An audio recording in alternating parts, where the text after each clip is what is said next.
La question technique est incontournable à répondre. Et actuellement, dans mon quotidien, j'accompagne le développement du projet d'agriculture urbaine en QPV, effectivement, quartier prioritaire de la politique de la ville au sein de l'administration de la métropole de Strasbourg. Aujourd'hui, je vais vous parler d'agriculture urbaine et des projets à Strasbourg. Alors, la présentation va s'articuler autour de 3 points. D'abord, je vais commencer par donner une définition un peu globale de ce qu'est l'agriculture urbaine.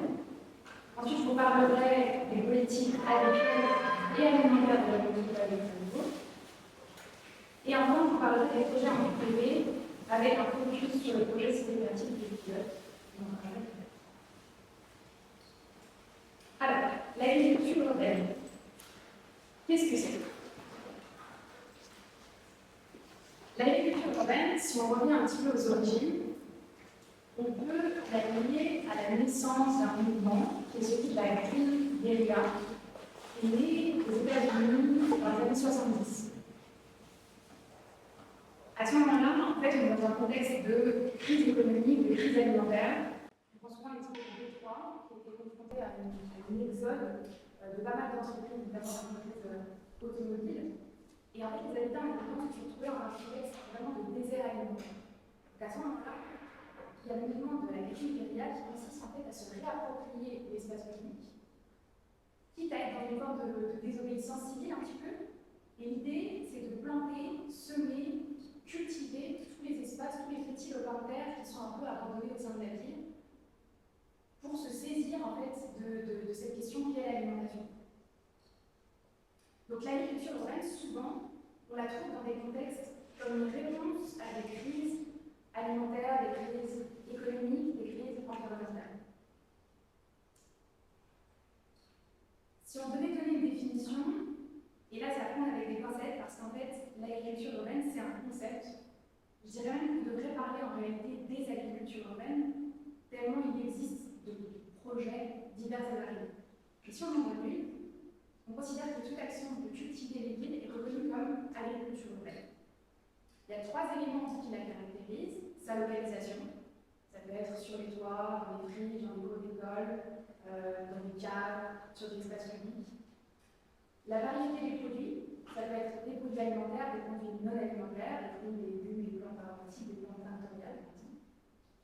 Et le 3e point, c'est les échanges avec la ville à travers les services rendus. Si on devait condenser vraiment et simplifier cette définition, on pourrait dire que c'est l'agriculture dans et autour des villes dont la production est majoritairement destinée aux habitants des villes.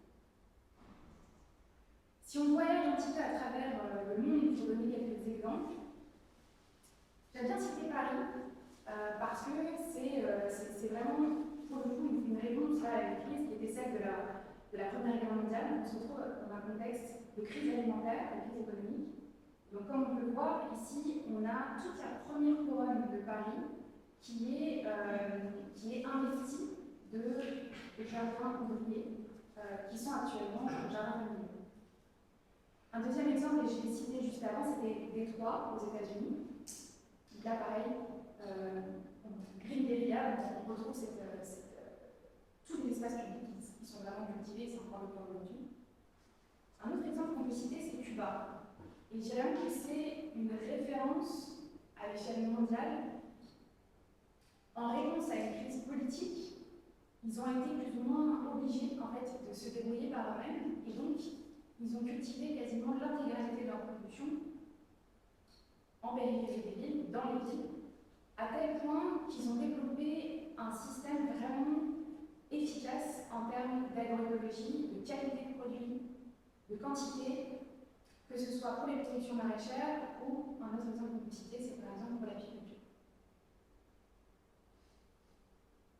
À Montréal, au Canada, encore une bonne référence mondiale par rapport à l'agriculture urbaine. Il me semble qu'à Montréal, il y a plus de 8500 parcelles en agriculture urbaine. Sur cette photo-là, on voit les fermes Loufa, qui sont les plus grandes serres sur les toits au monde. On est sur 1,5 m de serres sur les toits. Un autre exemple intéressant, c'est Singapour, avec la première ferme verticale en intérieur. Et le dernier exemple que je pourrais citer, c'est Madagascar. Madagascar, 45% des surfaces de la capitale sont utilisées pour de l'agriculture.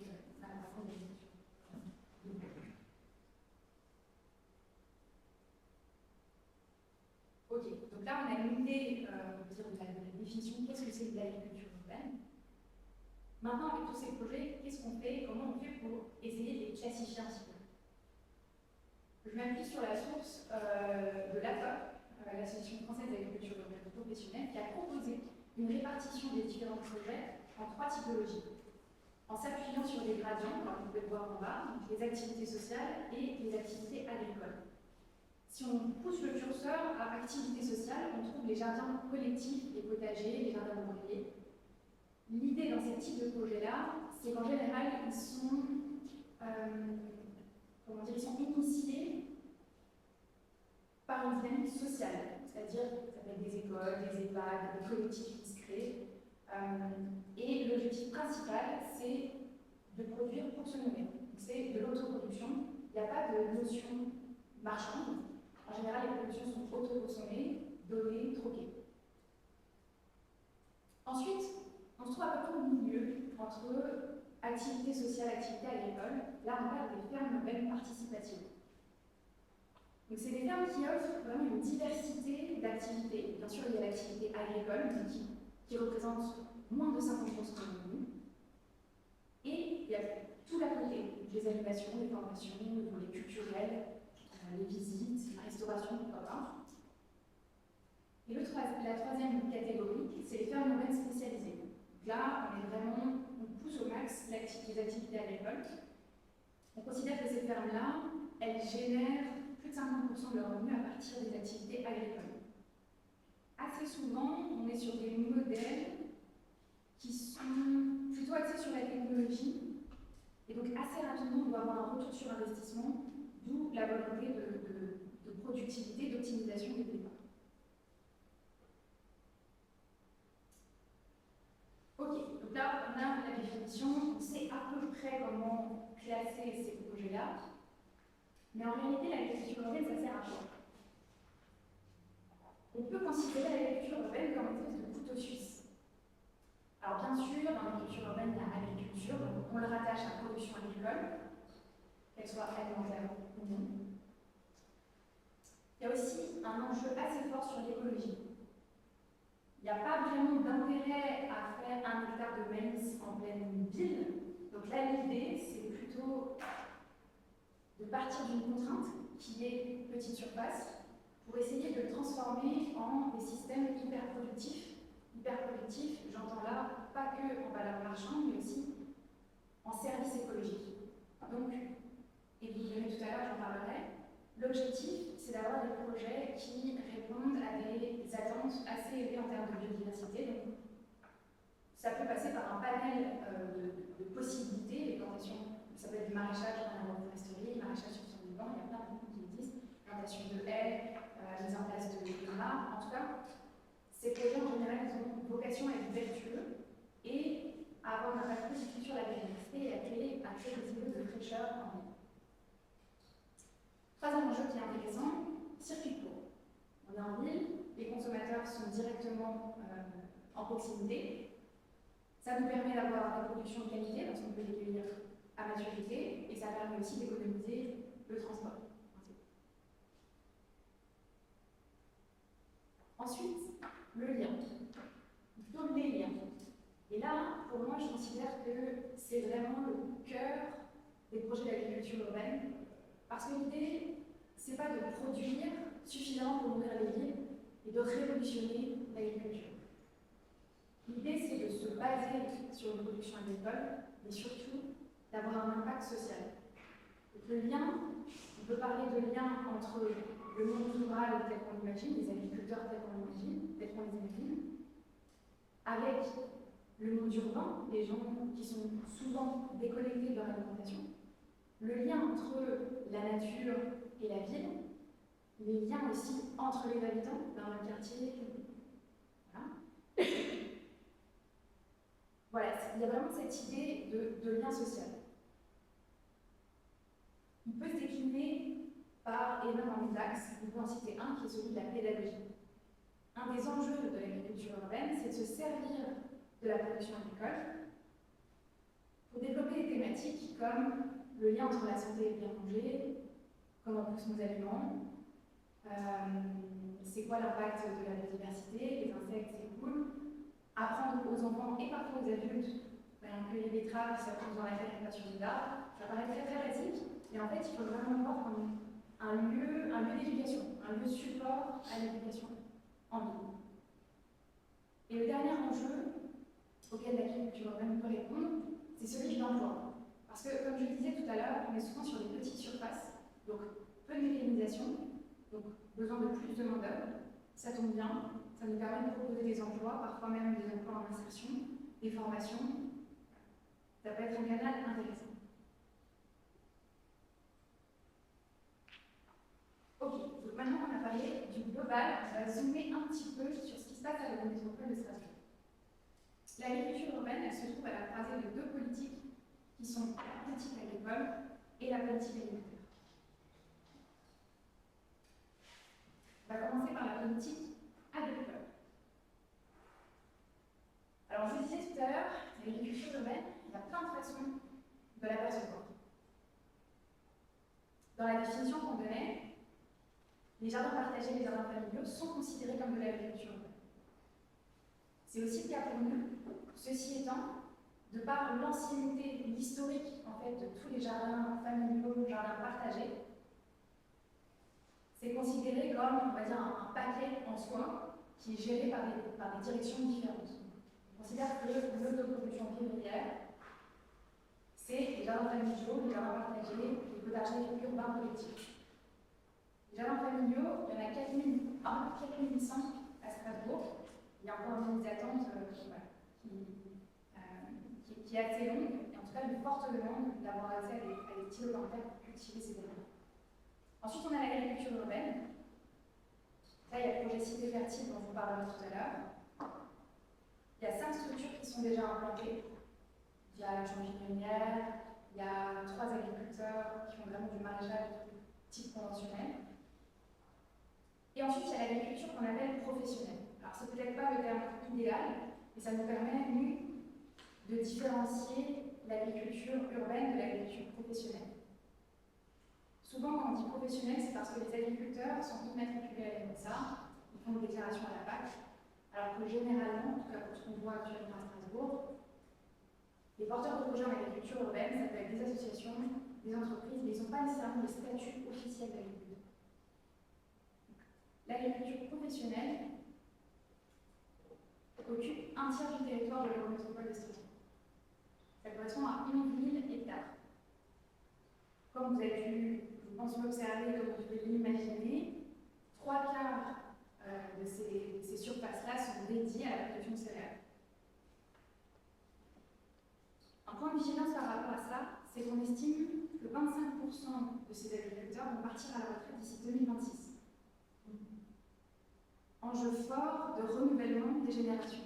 Et c'est là où l'agriculture urbaine peut jouer un rôle pour, entre guillemets, redorer le blason, donner envie aux nouvelles générations de s'investir dans l'agriculture urbaine, de réinventer aussi ce qu'est l'agriculture. Et donc, en réponse à cet enjeu, l'Eurométropole de Strasbourg, en lien avec le lycée agricole de Bernay, Bure-Gentlès, la Chambre d'agriculture d'Alsace, la métropole de Mulhouse et la FOP,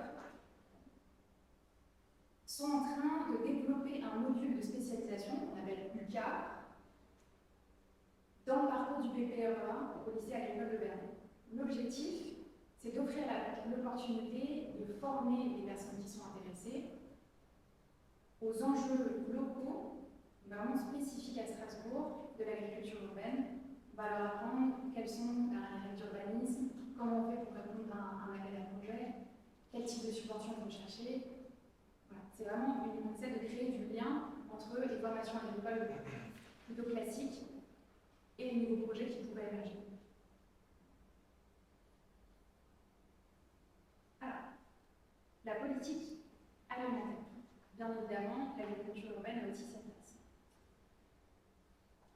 Petite information très rapide, l'Eurométropole de Strasbourg a le label PAT, donc projet alimentaire territorial.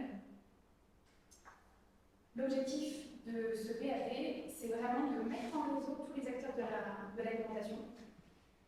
Évidemment, il y a une question de budget, mais l'idée, c'est vraiment d'avancer ensemble, de faire évoluer les techniques et les mentalités autour de l'alimentation. Donc, il y a 6 axes stratégiques de travail, on va rentrer dans les détails, manger à sa faim, produire durablement, produire autrement, développer notre économie, notre culture, notre alimentation.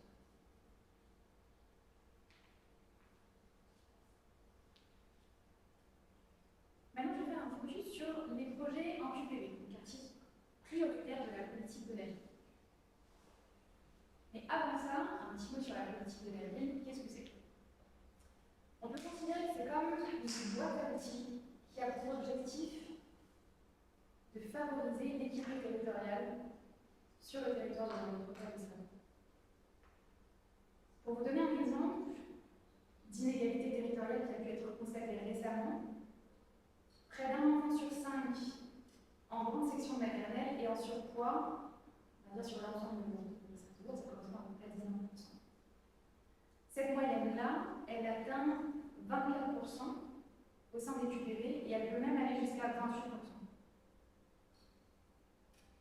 Et c'est là où intervient l'agriculture urbaine qu'on peut utiliser comme un outil, encore une fois, d'éducation, de transmission d'informations, de reconnexion, notamment des écoles, avec l'alimentation, avec la nature.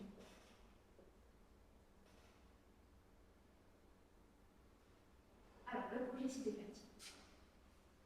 C'est un projet qui est en fait une réponse à l'appel à projet national qui a été publié en 2020 par l'Ordre des références nationales pour la rénovation urbaine, qui s'appelle Quartier Quartier. L'Eurométropole de Strasbourg, en lien avec les villes de Chichica et Michelin, a répondu à cet appel à projet et ont été lauréats, ce qui leur a permis d'avoir, on va dire, des enveloppes de subventions pour développer l'agriculture urbaine à Strasbourg sur 4 secteurs différents. Les objectifs de ces projets-là, c'est, on va dire qu'elles se divisent en 2 catégories, les objectifs socles, donc les incontournables, et les objectifs secondaires. Les objectifs socles, c'est de produire pour nourrir en employant des techniques agroécologiques. Là, l'objectif incontournable, c'est vraiment la production nourricière. On est moins sur des fermes pédagogiques, on est vraiment dans la catégorie du milieu, mais quand même axé sur une production assez forte. S'intégrer à la ville et au projet de développement de territoire, l'idée c'est de faire le lien avec les acteurs locaux, c'est pas vraiment de parachuter un projet en plein milieu d'un territoire, c'est en amont de l'arrivée du porteur de projet, vraiment de co-construire le projet avec les centres culturels, les écoles, tous les acteurs qui pourraient être intéressés, créer du lien avec ces projets-là. Le troisième objectif incontournable, c'est développer un équilibre économique pérenne. Alors, bien évidemment, c'est probablement la partie la plus complexe, mais l'objectif de ces projets-là, c'est que lorsque les sites soient mis à disposition pour une durée, on va dire limitée, mais en tout cas sur le moyen long terme. On n'est pas dans l'agriculture urbaine transitoire comme on peut le voir parfois dans les projets de rénovation urbaine. Les 3 objectifs secondaires, qui sont donc optionnels, mais les porteurs de projet devaient en choisir au moins un, c'est la sensibilisation aux habitants sur les enjeux de l'agroécologie, de l'impact de l'alimentation sur la santé. Là, concrètement, faire des liens avec les acteurs locaux pour proposer le plus d'adaptation possible tout au long de l'année. Ouvrir le site, se déplacer chez les acteurs, bref, pour construire un programme d'animation. Le deuxième objectif socle, c'est favoriser l'accès à l'emploi ou à la formation des publics qui en sont éloignés. Là, on est vraiment sur une notion d'insertion. Et le troisième objectif, c'est accompagner les pratiques amateurs professionnelles, donc là plutôt une idée de formation.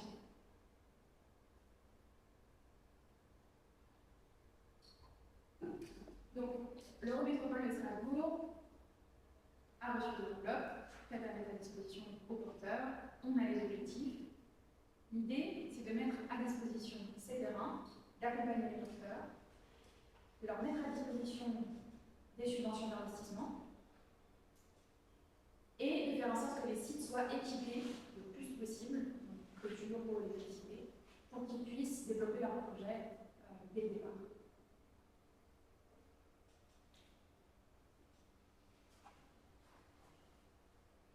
un petit point sur l'écosystème d'acteurs.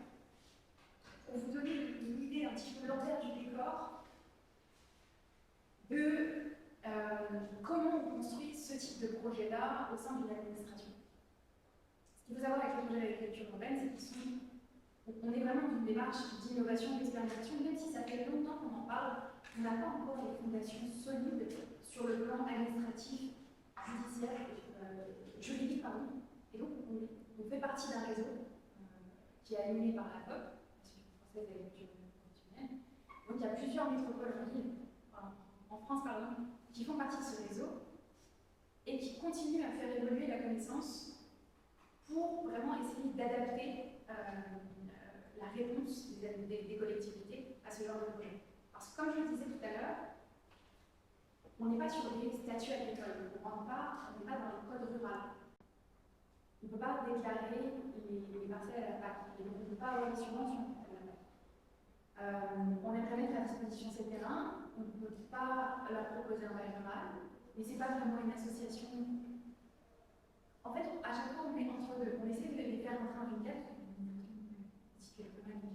et ça ne marche pas. Donc, ça nous a pris pas mal de temps en amont pour vraiment réfléchir et tracer les chemins, que ce soit sur le plan juridique, sur le plan urbanistique, et je vous en parlerai tout à l'heure, le zonage PMU, est-ce qu'il permet d'installer une serre ou pas? Il y a aussi toute la question des études environnementales. Est-ce qu'il y a des espèces protégées sur ces sites? Est-ce qu'il y a des questions de pollution sur ces sites? Comment on va faire pour accompagner les porteurs sur le plan financier? Voilà, il y a vraiment toutes ces questions-là qui ont été développées en amont de la publication de l'appel à la contestation interne.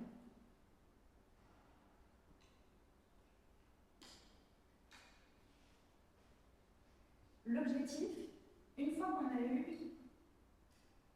une idée de ce qu'on voulait faire sur ces terrains et qu'on avait défini un cadre réglementaire, on s'est dit, bon, on aimerait qu'il y ait des porteurs de projets sur ces terrains-là, et on s'est posé la question, est-ce qu'on ouvre à tous les porteurs?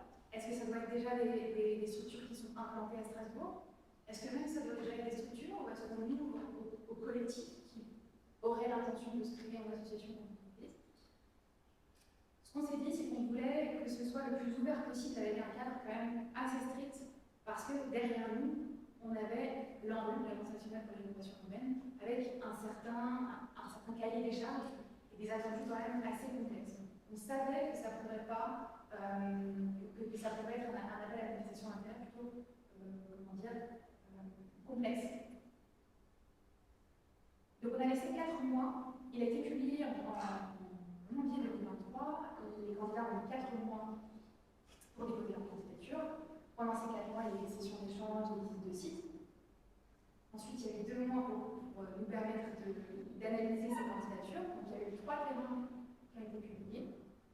On a reçu 4 réponses, c'est-à-dire qu'un des terrains, il y avait 2 candidats, les autres, il y avait un candidat par site. Néanmoins, on a quand même souhaité vraiment avoir une analyse assez fine avec les critères qu'on avait sélectionnés auparavant pour s'assurer que les projets répondaient bien aux objectifs. Mi-juin 2023, 3 lauréats ont été sélectionnés, donc 1 par site, et il a été statué qu'on leur proposait 1 an d'accompagnement, de septembre, officiellement de septembre 2023 à septembre 2024, et que dans cette phase d'accompagnement, ils devaient, on va dire, consolider certains axes de leur dossier, le modèle économique, parfois c'était le modèle agricole, plutôt le lien avec les acteurs du territoire. Voilà. Chacun, on va dire, avait des devoirs à faire. Et avec en perspective un point d'étape à 6 mois d'accompagnement, donc là on y est, avec une nouvelle présentation au jury qui permettra, si tout se passe bien, de leur mettre à disposition officiellement le site.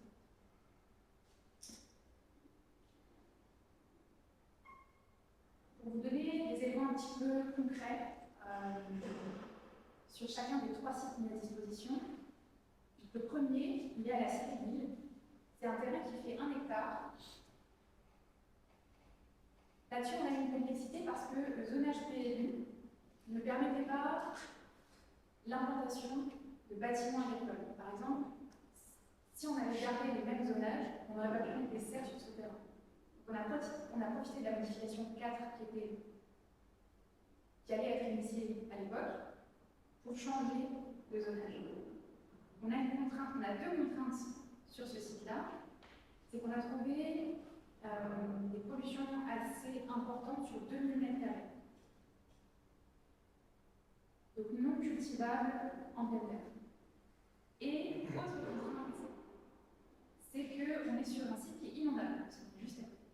Juste à côté de la rivière qui monte. On est sur un aléa moyen qui complexifie pas mal les demandes de l'aménagement. Type serre, type bâtiment. Sur ce terrain-là, si ça va bien, on va avoir un projet de maraîchage sur sol vivant avec un volet un peu innovant sur le côté production d'énergie photovoltaïque et production de biochar. Donc là, on est sur tout le volet compost, fertilisation, etc.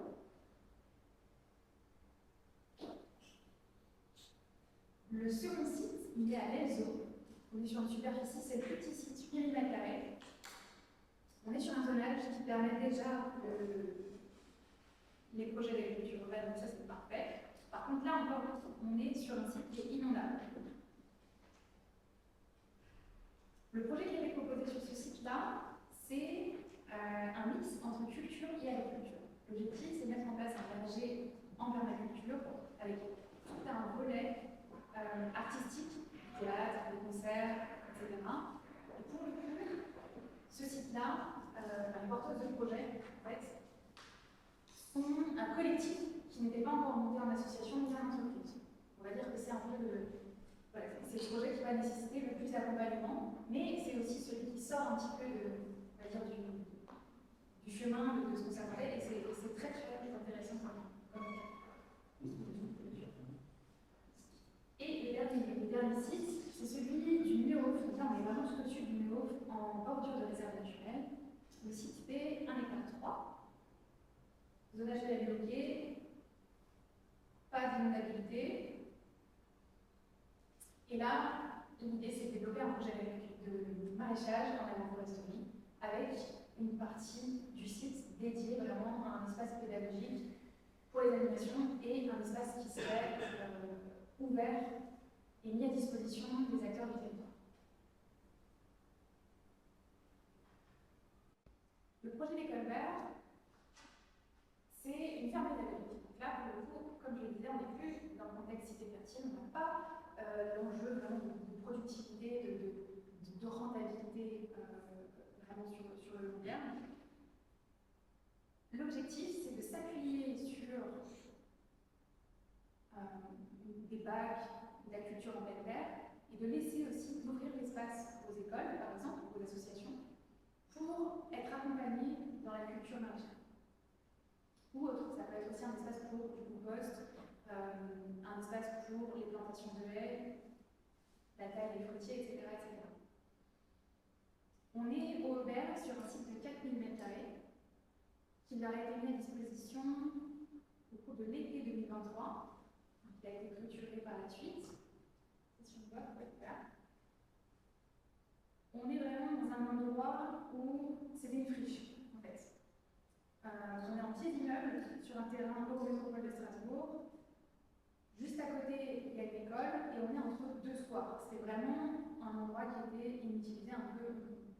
On n'arrivait pas à trouver une utilité et l'école verte se sont présentés et nous ont proposé ce projet-là. Une grande partie de leur projet, c'est la co-construction. Pendant 6 mois, ils ont organisé des ateliers de concertation pour organiser l'espace et savoir quels étaient les attendus des habitants et des habitants du quartier. Pour vous donner un exemple d'atelier qui a eu lieu, en fait un chantier participatif qui a eu lieu début janvier, enfin non, c'était fin janvier, avec l'association Haies d'Alsace. Ils ont planté des haies tout autour du terrain, et c'était un chantier qui était ouvert au public. Voilà, donc là on voit, donc l'objectif bien sûr ce qui peut être intéressant à dire, c'est que les écoles verts, ils font partie d'un réseau national, en fait. Et donc ça leur permet de bénéficier d'un réseau d'incubateurs. Donc ils ont vraiment donc derrière eux, ils ont l'école vert qui sont par exemple installées à Rennes, qui ont un peu plus d'ancienneté. Donc ça permet de soutenir en matière d'organisation, de volet administration, comment faire des demandes de subventions, etc. Ça, c'est vraiment une plus-value pour l'école vert. Voilà, une petite idée du terrain avec, là on est déjà en novembre ou décembre, et un exemple d'atelier qui est en cours sur le terrain.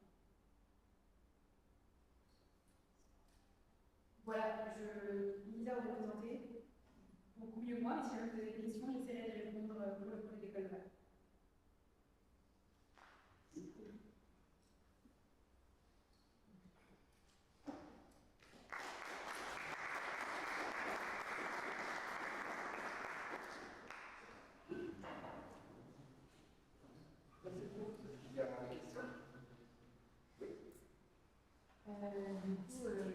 Je dévoile que je travaille à la ville de la métropole, mais j'ai une question, si j'ai bien compris sur le cadre, la métropole ou la ville n'ont pas de compétences vraiment sur l'agriculture. Du coup, les projets se font sous l'angle QPV ou en lien avec la propriété. En fait, ma question c'est qui porte, est-ce que c'est la direction urbanisme territoire? Est-ce que c'est la direction qui est en charge des quartiers prioritaires de la ville? Est-ce que c'est la direction qui est en charge du plan alimentaire territorial? Je ne sais pas d'ailleurs lequel c'est. Enfin, qui porte en fait un peu en interne la dynamique, on va dire, est-ce que c'est l'urbanisme territoire? Enfin voilà, c'est un peu ma question. Du coup, vous avez un peu répondu, donc j'ai compris que quand même la plupart c'était la propriété des métropoles. Donc c'est quand même un peu une condition finalement pour que les projets se fassent d'avoir la propriété, si j'ai bien compris. Et après la dernière question c'est est-ce que du coup il y a d'autres métropoles en France, comment elles ont quel cadre elles utilisent, parce que j'imagine qu'elles rencontrent les mêmes problématiques de légitimité entre guillemets à intervenir sur ces sujets. Est-ce qu'elles ont aussi pris l'angle du PV? Est-ce qu'elles passent aussi par ce même projet Cité Fertile dans le cadre de l'ANRU? Ou est-ce qu'il y a d'autres moyens finalement de travailler sur cette thématique de l'agriculture urbaine? Alors, pour la question de qui porte, en fait, on est plusieurs personnes spécialisées dans l'agriculture et l'agriculture urbaine dans différents services et dans différentes directions. Par exemple, une collègue qui s'appelle Anne Van Coser, qui, elle, est à la direction du développement de l'attractivité économique. C'est elle qui s'occupe des projets d'agriculture périurbaine. Là, elle va plus avoir un lien avec la chambre d'agriculture, par exemple. Elle est vraiment à la limite entre les deux. On est sur des fermes type les jardins Marthe, les fermes en Grèce. Elle, son objectif, c'est de saisir l'opportunité justement des départs à la retraite des agriculteurs professionnels pour récupérer les terrains, les diviser, parce qu'en général c'est toujours très grosses parcelles, et de donner l'opportunité à les agriculteurs, les jeunes agriculteurs. C'est pas forcément de l'agriculture urbaine, mais c'est de l'agriculture professionnelle, on va dire, bien spécialisée dans le contexte urbain régional. Voilà, ça, on va dire que c'est vraiment ses missions à elle. Par la suite, on a une personne qui s'appelle Roland Decoul, qui lui est au service au département écologique du territoire, à la direction urbanisme du territoire. Lui, ça va être un peu, son expertise, c'est les réglementations en matière d'agriculture et notamment surtout le volet environnemental. Encore une fois, lui, il va donner son avis d'expert pour les projets d'agriculture urbaine parce que parfois c'est applicable, mais la plupart du temps, il va travailler sur les agriculteurs professionnels, ainsi qu'à la MSA, plutôt en périurbain ou en urbain. Ensuite, effectivement, il y a mon poste, le poste que j'occupe actuellement, qui est en fait une réponse à une opportunité, je dirais, parce que c'est un poste qui a été créé au moment où l'Eurométropole de Strasbourg a été lauréat de la métropole nationale de Lyon. Et en fait, pourquoi les QPV? Parce que bon, c'est une nécessité, je veux dire, il y a énormément de choses à faire, il y a énormément de progrès, mais aussi parce qu'on est dans un contexte de rénovation urbaine et que donc ça nous permet d'avoir des subventions. Et donc on a un levier d'action. On commence par là, c'est un peu une porte d'entrée qui nous permet de tracer un chemin dans l'administration et qui va nous permettre par la suite de répliquer ces projets-là hors QPV. Par rapport à la question sur la propriété, alors si je me souviens bien, c'était la condition de faisabilité, c'est que les terrains soient propriété de l'Eurométropole Strasbourg. En fait, je dirais que c'est plutôt une facilité. Parce que c'est le terrain, c'est un foncier qu'on maîtrise. Et encore, il faut que, comme je disais tout à l'heure, que les études environnementales soient au vert, il faut qu'il n'y ait pas de problème de pollution, il faut qu'il n'y ait pas de projet urbain, il faut que tout le monde soit d'accord, il faut qu'il n'y ait pas de projet de photovoltaïque, par exemple. Voilà, c'est tout un processus, mais c'est une compétence qu'on maîtrise quand même. Quand on parle des terrains qui sont propriétés des bailleurs ou propriétés, par exemple, des friches de la SNCF, nous, on n'a pas de. L'Eurométropole Strasbourg n'a pas d'emprise réelle. Bien sûr, on a des partenariats parfois. Donc, dans ces cas-là, on invite les porteurs de projets à prendre contact avec les propriétaires, mais on ne peut pas obliger les propriétaires de ces terrains à les mettre à disposition. Par rapport à ce qui se fait dans les autres métropoles, il y a vraiment, je dirais, énormément d'organisations. Je pense qu'il y a autant d'organisations différentes qu'il y a de métropoles différentes. Globalement, il y en a beaucoup qui ont répondu à l'appel à projet quartier fertile, simplement, comme je le disais, parce que c'est une opportunité. Ça permet d'avoir des crédits, ça permet d'avoir des subventions qu'on n'a pas en temps normal parce que c'est un projet innovant, expérimental et que donc on n'a pas nécessairement les crédits, les budgets qui ont été fléchés ou imaginés pour ces projets-là. Donc ça, c'est une opportunité. Après, si on, par exemple, la métropole de Rennes, eux, ils ont la compétence vraiment en régie de tout ce qui est espace vert. Et par exemple, mon homologue à Rennes, eh ben, elle est justement au service de l'espace vert. Et d'ailleurs, eux, ils ont développé un projet avec l'école verte. Et donc, par exemple, eux, ils vont mettre à disposition un terrain, ils vont faire les travaux, retourner la terre, mettre la clôture, installer l'eau, etc. gratuitement. Mais par la suite, ils vont donner aucune subvention aux porteurs de projet. En fait, chaque métropole a un peu ses compétences à l'interne et ses budgets aussi. Donc, voilà, je pense qu'il y a vraiment. C'est ça, il y a vraiment une diversité d'organisation au sein des différents métropoles. Et je pense qu'en tout cas, on s'est posé la question, nous, à l'interne, de savoir si on ne pouvait pas fusionner avec les collègues qui sont en charge des thématiques agriculture, alimentation, parce qu'après, il y a aussi toutes les thématiques qui touchent à l'eau, etc. On s'est posé la question, est-ce que ce ne serait pas plus intéressant qu'on travaille vraiment en équipe? Mais je crois que non, en fait, parce que ça nous permet d'avoir une diversité et d'avoir un peu un réseau dans chacun de nos services de direction. Donc ça permet de diffuser l'info et d'aller chercher des compétences qu'on n'aurait pas aussi facilement si on était vraiment, entre guillemets, renfermé sur une équipe vraiment agriculture et alimentation. Et du coup, le projet alimentaire territorial, c'est quelle direction qui le porte? C'est la direction de l'attractivité économique BDA. D'ADE. Ok. Et une dernière question, après je m'arrête pour laisser la parole aux autres. Tout ce travail là, un peu de recensement des terrains, notamment il y a des départs à la retraite, est-ce que c'est pas aussi un peu le travail de la SAFER de récupérer, enfin, est-ce qu'on ne se substitue pas à la SAFER en faisant ça? Non, alors il y a vraiment un partenariat qui est, je dirais, cultivé avec la Chambre d'agriculture et la SAFER parce qu'effectivement, c'est des questions très délicates. Surtout que les agriculteurs, ils sont soumis au code rural et ils sont quand même plutôt protégés. Et les baux peuvent être cédés parfois sans avoir à passer par la SACEM. Et c'est tout l'enjeu de ce partenariat.